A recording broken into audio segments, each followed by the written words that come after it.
Una llamada solitaria quedó registrada a la 1:44 de la madrugada. Ocurrió exactamente 3 minutos antes de que la cámara del timbre de Nancy Guthrie fuera inhabilitada a la fuerza. Una figura con el rostro cubierto permaneció inmóvil frente a la vivienda. Solo faltaban 3 minutos para que diera comienzo una franja crítica de 41 minutos. Ese intervalo se ha convertido en el eje central de la investigación policial. Todo gira en torno a esa comunicación recibida en el dispositivo de Nancy a la 1:44. Al analizar los registros digitales de Nancy, los expertos federales aislaron la última transmisión. Lo que hallaron fue una interacción terminal definitiva. No hubo más. Esa conexión se produjo en el teléfono apenas unos segundos antes de que el terminal quedara abandonado sobre la encimera de la cocina. Nadie volvió a tocarlo jamás. Cuentan que uno de los analistas forenses se quedó helado. Aquella señal entrante no era publicidad ni procedía de un extraño buscando el anonimato. No fue un error al marcar ni una llamada comercial rompiendo el pesado silencio de la madrugada. Era algo mucho más inquietante. Cuando rastrearon la firma digital hasta su origen, las pruebas señalaron directamente a alguien concreto. Alguien con nombre y apellidos. Identificaron a un integrante de su círculo más íntimo, alguien a quien Nancy consideraba lo bastante seguro como para descolgar el teléfono a esas horas. El reloj marcó la 1:44 de la mañana. 3 minutos después, la lente se fundió a negro, dejando solo el vacío y un mar de dudas. Estoy analizando minuciosamente cada detalle de este caso, buscando el nexo entre esa llamada y la cronología. Vamos a examinar qué pasó antes y después de aquel momento, pero sobre todo qué implica esa llamada sobre quién sabía realmente que Nancy estaba sola y vulnerable. Las pruebas revelan una coordinación fría y asombrosa detrás de su desaparición. Es la base sobre la que los investigadores han construido meticulosamente su acusación. Durante 70 días las autoridades han trabajado en silencio para levantar un muro de pruebas irrefutable, sin fisuras. Cada dato que van a escuchar ha sido extraído de registros policiales verificados. Nada es especulación. Este relato se apoya únicamente en declaraciones oficiales y en el periodismo de investigación de mayor nivel que ha seguido el caso desde el principio. Procederé con una precisión casi clínica, analizando cada prueba con la gravedad que una tragedia de este calibre exige. Pronto entenderán por qué esa llamada de la 1:44 sigue siendo el elemento más ignorado de todo este drama. Es la pieza clave del caso Guthrie, el detalle que cambia por completo la geometría de lo que sucedió esa noche. Esta prueba replantea el móvil del crimen. Saca a la luz una planificación depredadora que hasta ahora había permanecido oculta en las sombras. Segmento 1. La noche en la que todo se quebró. Para entender la relevancia de una llamada a la 1:44, hay que diseccionar lo que ocurrió la tarde anterior. Nada de esto fue espontáneo.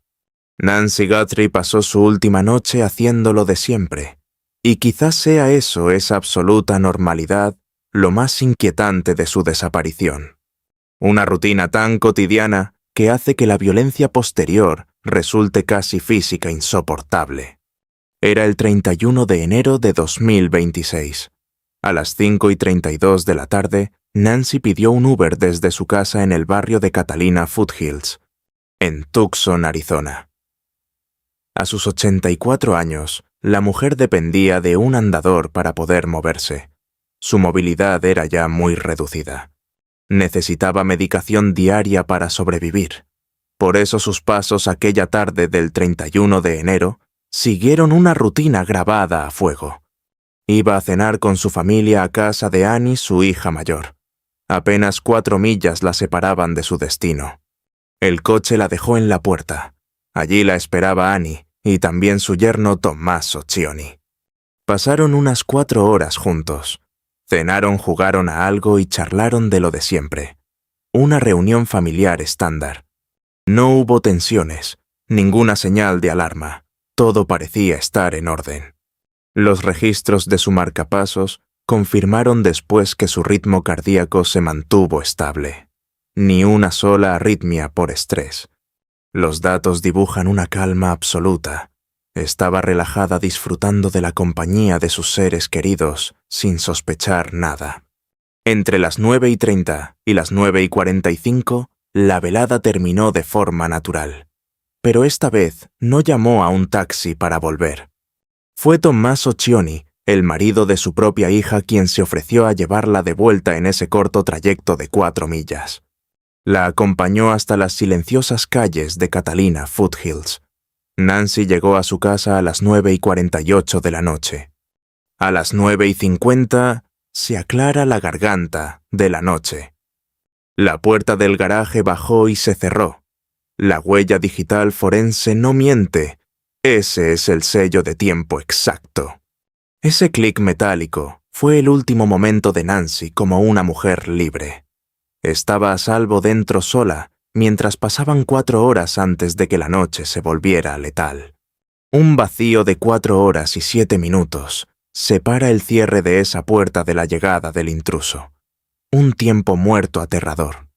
En ese intervalo Nancy probablemente se preparó para dormir. Ir al baño, tomarse sus pastillas, lo habitual. Quizá leyó algo o vio las noticias antes de retirarse finalmente a su dormitorio para descansar. Fueron las últimas 4 horas de una vida tranquila, antes de que esa silueta enmascarada se materializara en su porche.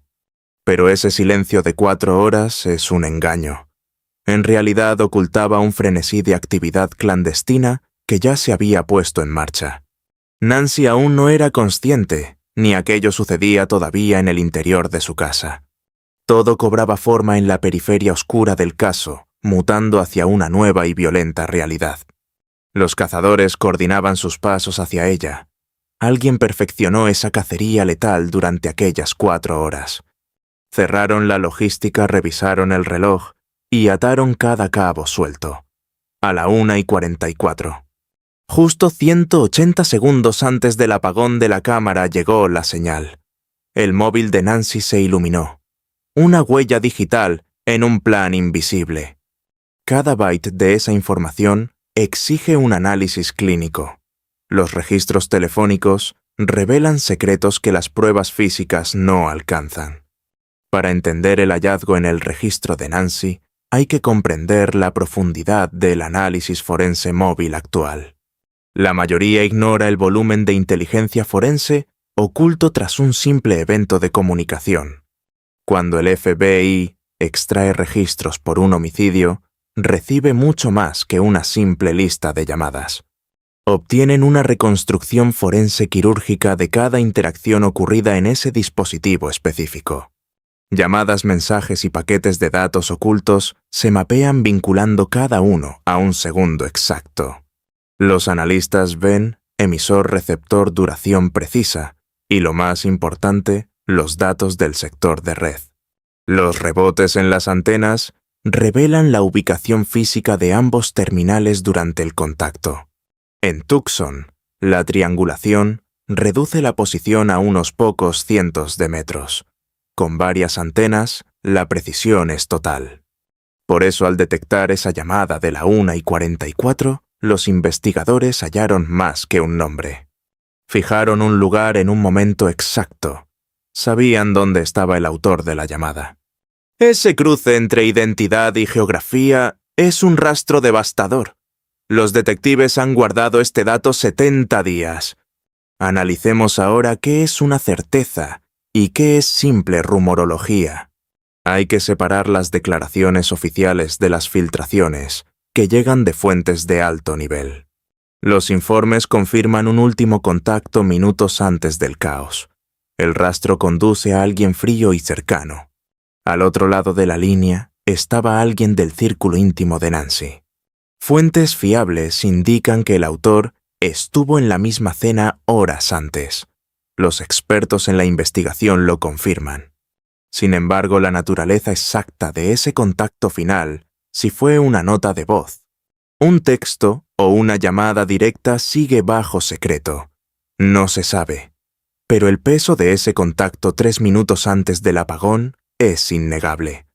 La policía es consciente de la relevancia letal de esa precisión temporal. Debemos analizarlo con frialdad. El misterio persiste. ¿Por qué llamar a una mujer de 84 años a la 1:44? No fue telemarketing ni un error. Fue una comunicación dirigida y de alto riesgo de alguien conocido. A esa hora las llamadas son puramente utilitarias. Las hace alguien con un motivo urgente y crítico. Fue un sondeo para ver si ella dormía un último control antes de cortar la vigilancia. Piensen en esa ventana de 180 segundos. En el crimen violento eso no es azar. Es coordinación táctica. Toca reconstruir ahora la secuencia de esos 3 minutos finales de grabación. Sigamos los movimientos entre la 1:44 y la 1:47. No son accidentes, es una cadena. Un patrón depredador calculado se manifiesta bajo la lupa. 1:44 de la madrugada, la señal llega al móvil. Contestara o no el evento existió. Funcionó como una baliza táctica, mientras Nancy esperaba en casa siendo ya un objetivo.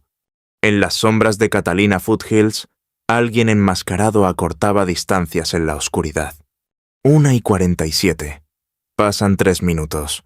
La figura aparece finalmente ante la lente del timbre. Se mueve con un objetivo claro a anular la señal de seguridad.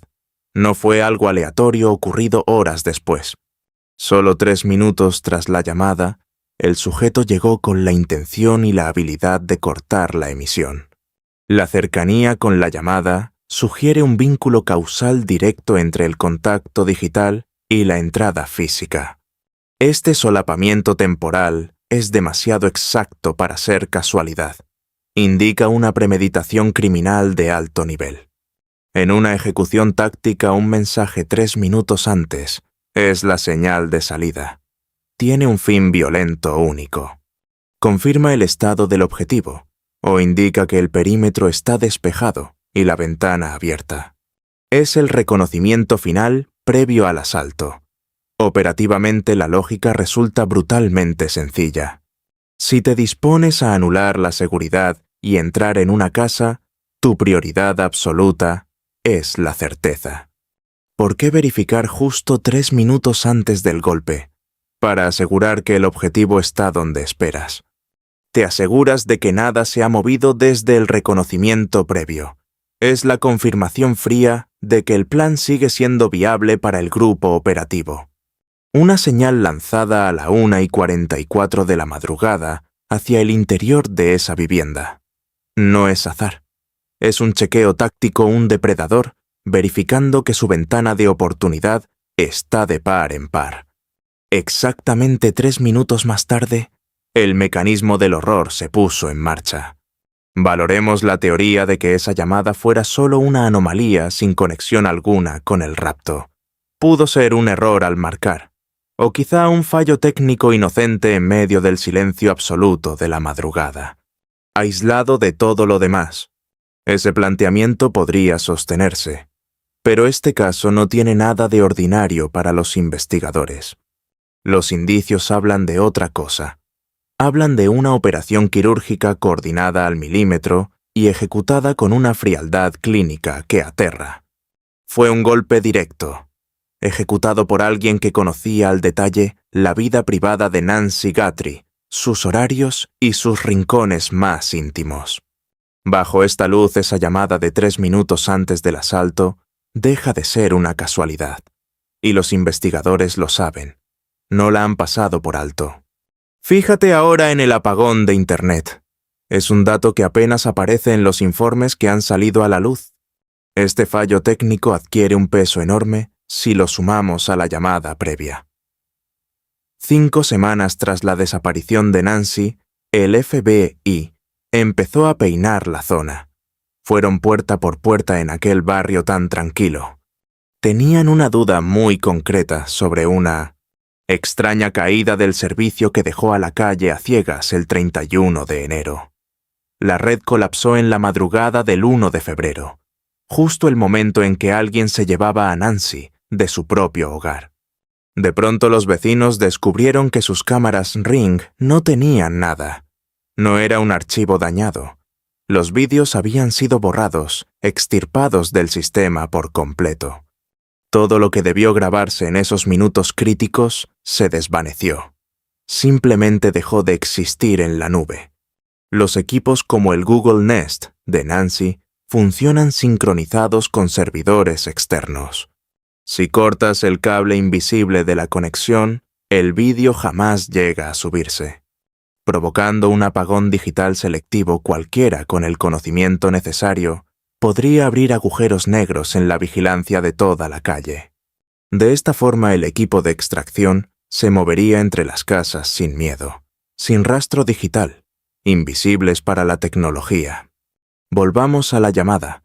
Los móviles de hoy usan datos, sí, pero siempre buscan engancharse primero al Wi-Fi de la casa, si está disponible. Un sabotaje así durante el rapto no solo apaga cámaras, inutiliza cualquier aparato inalámbrico que esté en el radio de acción. El silencio provocado por este apagón fue total. Cortó la comunicación de cada sistema que dependía de la red dentro de la casa, incluyendo trágicamente el sistema de sincronización del marcapasos que mantenía a Nancy con vida. Lo que el FBI descubrió al cruzar el apagón con esa llamada nocturna es inquietante. No estamos ante un criminal común que aprovecha la ocasión. Esto es otra cosa. Quien corta el Internet antes de un asalto no improvisa. Nunca. Hablamos de planificación táctica de primer nivel, un comportamiento diseñado para borrar cualquier huella digital y volver locos a los analistas forenses. Es la marca de una operación pensada para limpiar el rastro del crimen antes incluso de que ocurra. Los agentes se interesaron por el 11 de enero, 3 semanas antes del suceso. Sospechan que los depredadores hicieron un ensayo general. Querían cartografiar la red de seguridad del barrio, ubicar cada lente, cada objetivo. Calcularon cada ángulo muerto con una precisión matemática. Sabían exactamente dónde mirar antes de atacar. Todo fue fruto de una preparación gélida. Pero hay un detalle en el porche, algo que convierte este misterio en una auténtica pesadilla forense. Es el nexo que une la llamada con la cámara apagada, y lo que revela es el horror puro de esos 41 minutos. Al examinar la madera del porche de Nancy, los forenses hallaron sangre humana seca. El hecho de que estuviera seca es una clave fundamental. Confirma que hubo violencia física inmediata. Nancy sufrió antes incluso de ser sacada de su propiedad. Nancy sangró sobre su propio umbral en los primeros segundos del rapto. Recibió un golpe severo. Por cómo estaba la mancha, llevaba allí horas antes de que llegara el primer agente. Esa sangre conecta la violencia con el fin de la llamada y la muerte de la cámara. El porche se convirtió en la zona de impacto. Allí apareció la silueta a la 1:47 exactas. Si esa sangre es suya, el ataque empezó nada más abrir la puerta a sus captores. Todo ocurrió ahí, justo donde la cámara dejó de grabar 3 minutos después de aquella última llamada. La secuencia no admite dudas. Una llamada a la 1:44. La cámara se apaga a la 1:47. Empieza la lucha. Hay un enfrentamiento en la entrada y se llevan a Nancy por la fuerza. Ella desaparece en la oscuridad. Ahí empiezan los 41 minutos de una agonía fisiológica que quedó registrada. Su propio cuerpo empezó a narrar su angustia final. Los datos del marcapasos se detienen a las 2:28 de la madrugada. Esta cadena de sucesos, la llamada, la pelea, el fin del dispositivo, no es el resultado del caos. Fue una operación por fases, ejecutada con una precisión táctica que solo puede definirse como depredadora. La llamada de la 1:44 fue el pistoletazo de salida. La pregunta es, ¿quién apretó el gatillo? Ha llegado el momento de trazar el perfil clínico de la persona que realizó aquella llamada a la 1:44 de la madrugada. No buscamos un nombre, sino un esquema rígido de rasgos, dictados por el peso de las pruebas. Determinar quién pudo haber marcado ese número es el único camino real para poner rostro a quien finalmente se llevó a Nancy Guthrie. Para empezar, el autor de la llamada poseía su número de móvil privado. Podría parecer un detalle menor, casi elemental, pero delata un nivel de acceso profundo y sinceramente aterrador. El contacto personal de Nancy Guthrie jamás fue de dominio público. No lo encontrarías en ninguna guía telefónica, base de datos ni rastro digital. Era una línea protegida compartida únicamente con su familia directa, sus médicos y un núcleo extremadamente cerrado de amigos íntimos. Llamarla a la 1:44 de la madrugada implica una de dos: o la conocías íntimamente o alguien de ese círculo te facilitó los dígitos. Segundo punto. El interlocutor conocía su ubicación exacta. A esas horas intempestivas, Nancy se encontraba totalmente aislada y vulnerable en la soledad de su hogar. Solo alguien muy familiarizado con sus rutinas nocturnas podía saber con certeza absoluta que estaría completamente sola en ese preciso instante. Sabían que Tommaso la había dejado en la puerta a las 9:50 de la noche y que su residencia era ahora un sistema cerrado. Eran conscientes de que no esperaba visitas ni compañía para pasar la noche. Era un objetivo solitario y desprevenido. Tercero, la precisión fue quirúrgica. El teléfono sonó exactamente 3 minutos antes de que la cámara de seguridad fuera desactivada. Semejante sincronía exige una comunicación directa con quien cortó la señal, o quizás el propio autor de la llamada era el saboteador. En cualquier variante de esta pesadilla, el interlocutor tenía un control operativo total sobre el plan de secuestro, midiendo cada segundo estratégicamente.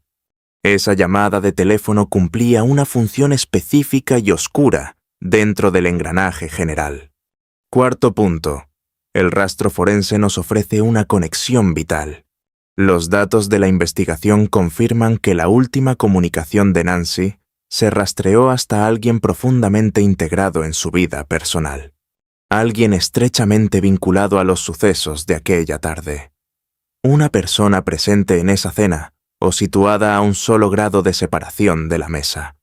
El origen de la llamada se sitúa dentro de la órbita de esa reunión del sábado noche, apenas unas horas antes de que la sacaran de su cama.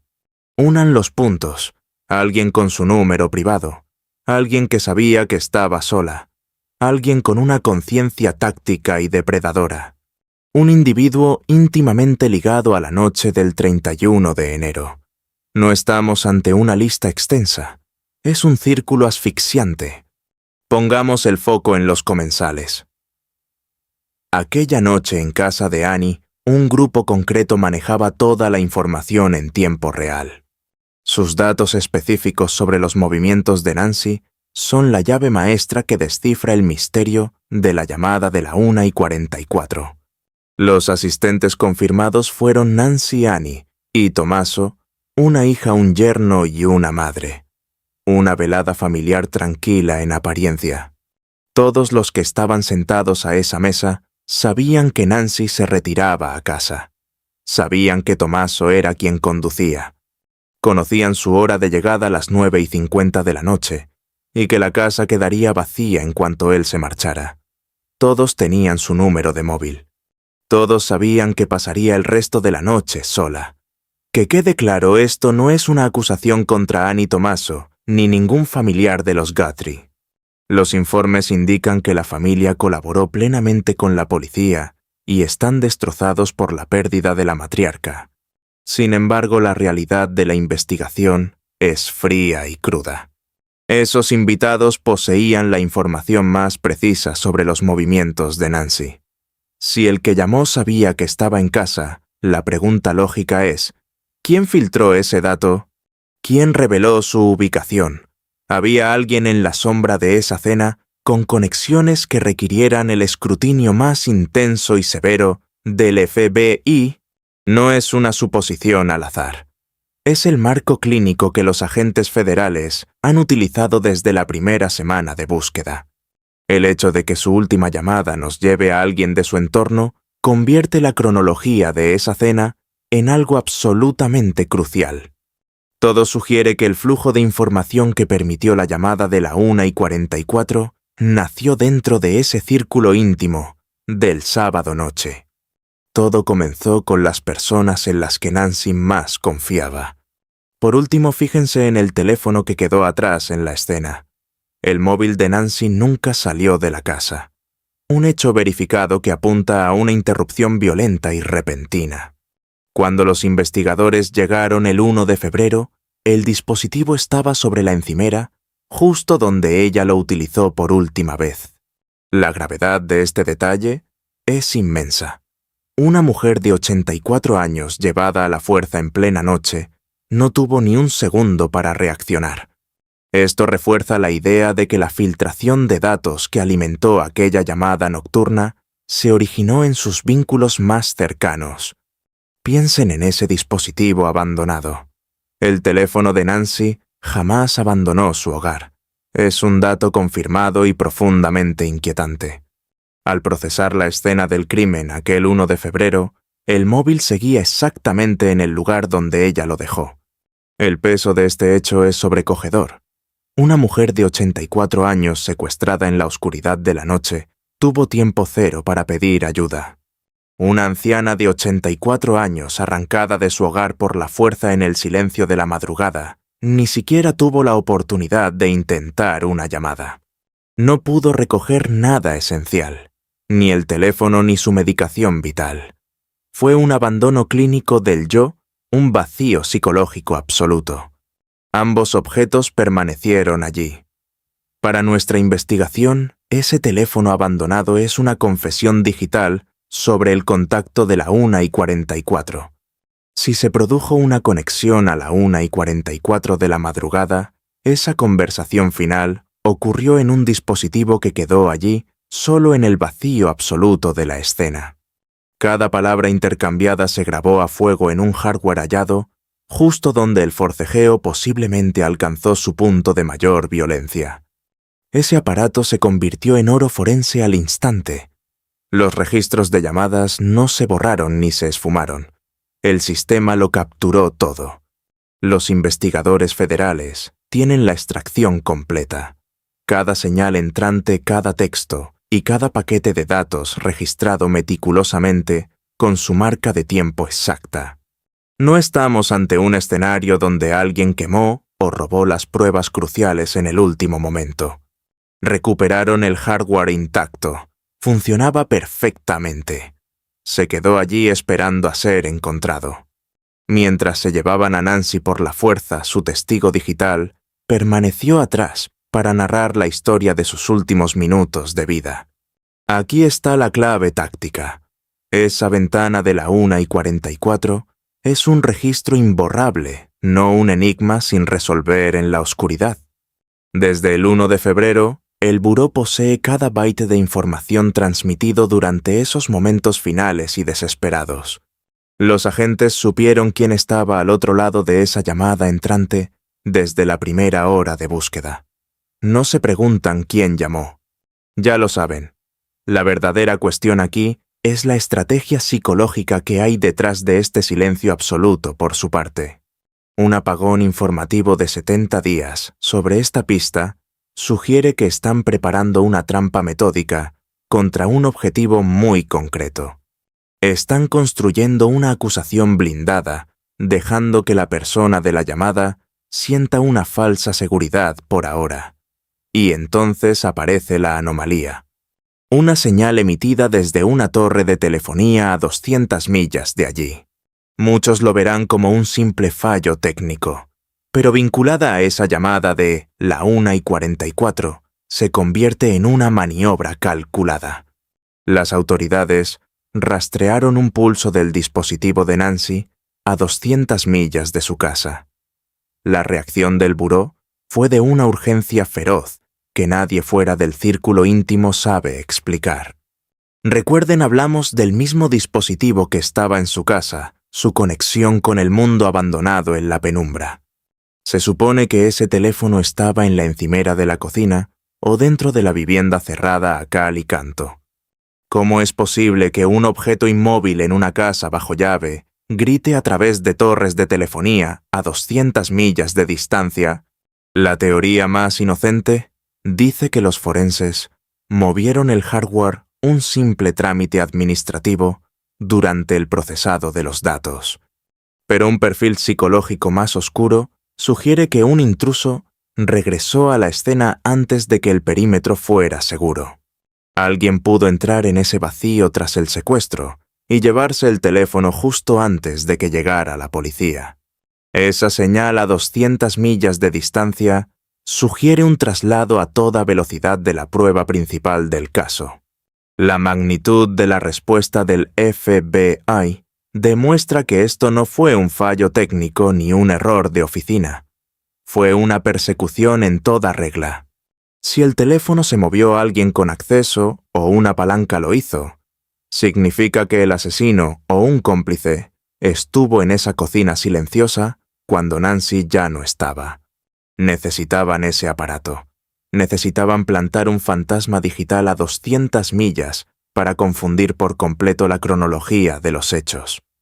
Todo vuelve a la llamada de la 1:44, a la persona que sabía exactamente dónde estaba el teléfono. Sabían que la prueba estaba allí. Sabían perfectamente qué contenía y necesitaban que desapareciera del mapa. Hay una lógica depredadora en mover ese teléfono de la encimera a una torre lejana. 1:52 de la mañana. Una cámara Ring se activa a 5 millas de la escena 8 minutos después de que la seguridad de Nancy se apagara. Solo 8 minutos después del corte manual a la 1:47, otra lente capta una sombra. Un hombre cargado con varias mochilas forcejea con una puerta cerrada en plena noche, a millas de la vivienda. El buró ha fijado su mirada clínica en cada fotograma de ese video, buscando cualquier marca que lo identifique. Las matemáticas son brutales. Salir de la propiedad a la 1:47 y aparecer a 5 millas de allí a la 1:52. Este individuo estaba abandonando el perímetro del crimen con una eficiencia extrema, moviéndose en vehículo o a paso muy rápido. Sincronicen esto con la llamada de la 1:44. El nudo se aprieta. Llamada apagón a la 1:47 y a la 1:52, un hombre con mochilas a 5 millas. Son 5 millas de distancia recorridas en una ventana frenética de apenas 5 a 8 minutos.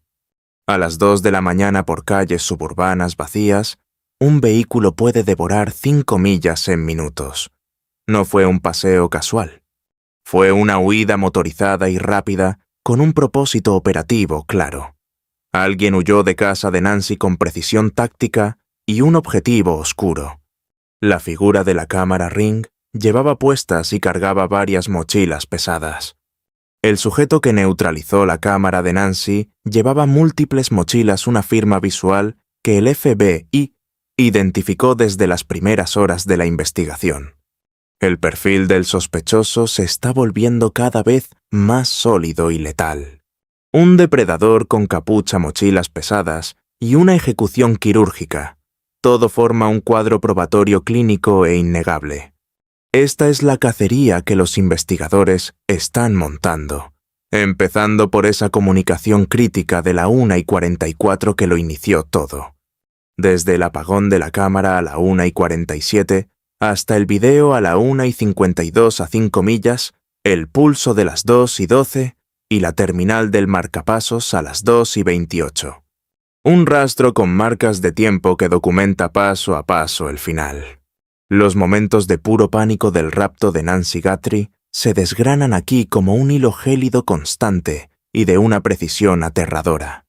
El relato traza la ruta desde el primer contacto hasta el vacío absoluto de su desaparición, con esa llamada de la 1:44 de la madrugada como detonante. La carga de esa alerta es demoledora. Hay un fragmento de esta línea temporal que ha quedado en el olvido casi fuera del foco público, pero que resulta vital. Hablamos de un aviso al 911. Es el rastro sonoro de un crimen en plena ejecución que debe figurar en este peritaje forense. La noche que Nancy Guthrie se esfumó, un operador atendió el reporte de una mujer que chillaba desesperadamente desde la ventanilla de un coche cerca de las colinas de Catalina. El sheriff Chris Nanos ya se ha pronunciado oficialmente sobre este testimonio. La ubicación y el minutero encajan a la perfección con la ventana del secuestro. El escenario era ese mismo corredor de tinieblas. El tramo horario es un calco exacto del instante en que Nancy era arrastrada hacia la oscuridad. Una mujer gritando por salvar la vida desde un vehículo en marcha en las colinas de Catalina aquel 1 de febrero. Si esa voz era la de Nancy, si luchaba por no perder el sentido, atrapada en ese metal, intentando enviar una señal a la desesperada, entonces el rapto no terminó en la puerta de su casa. Aquello no fue el final, sino el inicio de una pesadilla motorizada a velocidades de vértigo para la víctima. El foco cambia a un coche, un transporte forzado y una ruta calculada por una zona de viviendas, donde efectivamente alguien la oyó. Es justo aquí donde la llamada previa se convierte en la prueba irrefutable. Conecta la planificación de Guante Blanco con la ejecución física más salvaje. Si esa comunicación de la 1:44 fue la señal para confirmar que Nancy estaba en posición y la casa era vulnerable, lo que siguió fue una extracción relámpago de nivel militar. Cámara inutilizada. Un forcejeo violento en el mismo umbral. La víctima metida a la fuerza en un coche y el eco de una mujer gritando por la ventana mientras el vehículo volaba por las colinas hacia un destino negro. Después 41 minutos de angustia cardíaca registrados que cesaron de golpe a las 2:28 de la madrugada cuando el marcapasos dejó de enviar señales. Estamos ante una secuencia operativa sin fisuras de principio a fin. Es el pulso frío sobre el que descansa toda la tesis de la Fiscalía. Y la llamada de la 1:44 fue el segundo exacto en el que el reloj empezó a descontar tiempo hacia su final inevitable. El giro táctico en la estrategia judicial es claro. Este registro telefónico es mucho más que una pista. Es la piedra angular de una futura acusación federal. Esta única comunicación no es un detalle más para los agentes. Es el punto donde el caso se vuelve sencillamente imposible de defender. A veces no se entiende cómo un simple cruce electrónico de datos con fecha y hora puede dinamitar una defensa y asegurar una condena. En el sistema federal, para lograr una condena por secuestro, la clave suele estar en probar la conspiración. Se trata de la intención forjada antes de que la violencia hiciera acto de presencia.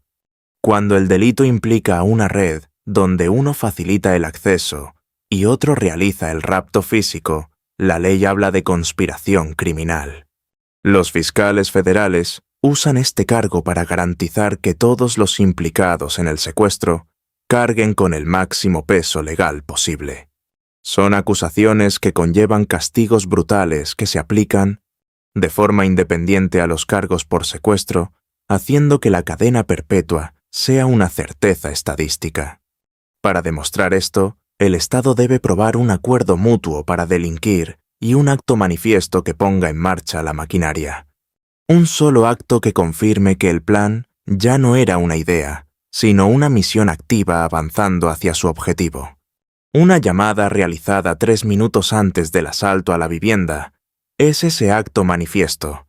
Es la prueba documental de la intención. Si la persona que llamó a la 1:44 puede ser vinculada al plan por su relación con Nancy, por su ubicación por satélite, en el momento exacto de la llamada, o por cualquier contacto posterior con el secuestrador, esa llamada se vuelve el cimiento de un cargo por conspiración federal que nadie podrá rebatir.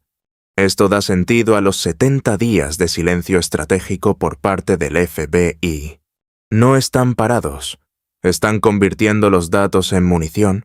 Han guardado este registro desde que analizaron el primer dispositivo.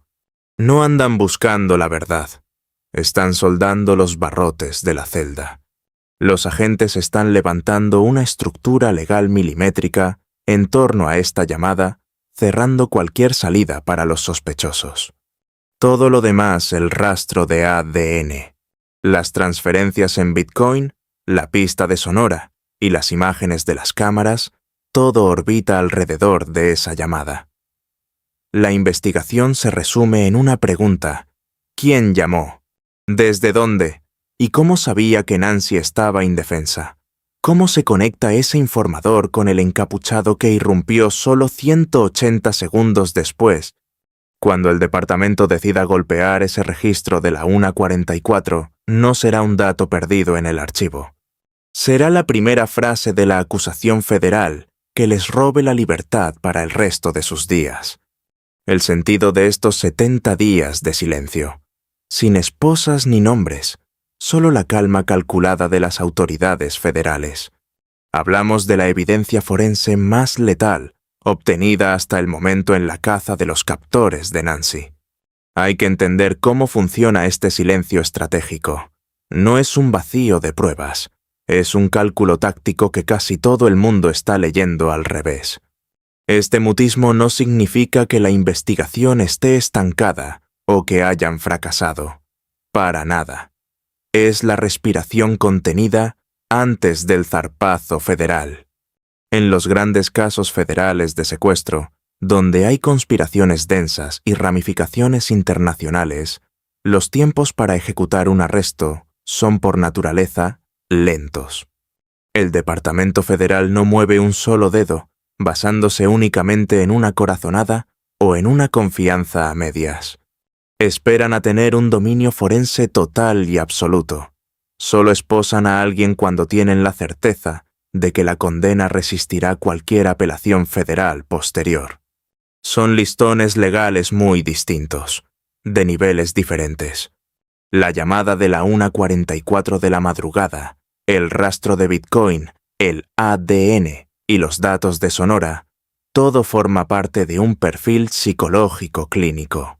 Al empaquetarlo todo en un bloque de pruebas hermético, estos detalles se vuelven la jaula donde los fiscales federales enterrarán a los implicados. Para siempre. Armar un caso que un fiscal pueda llevar a sala y saber que no va a perder requiere meses de un trabajo frío y metódico.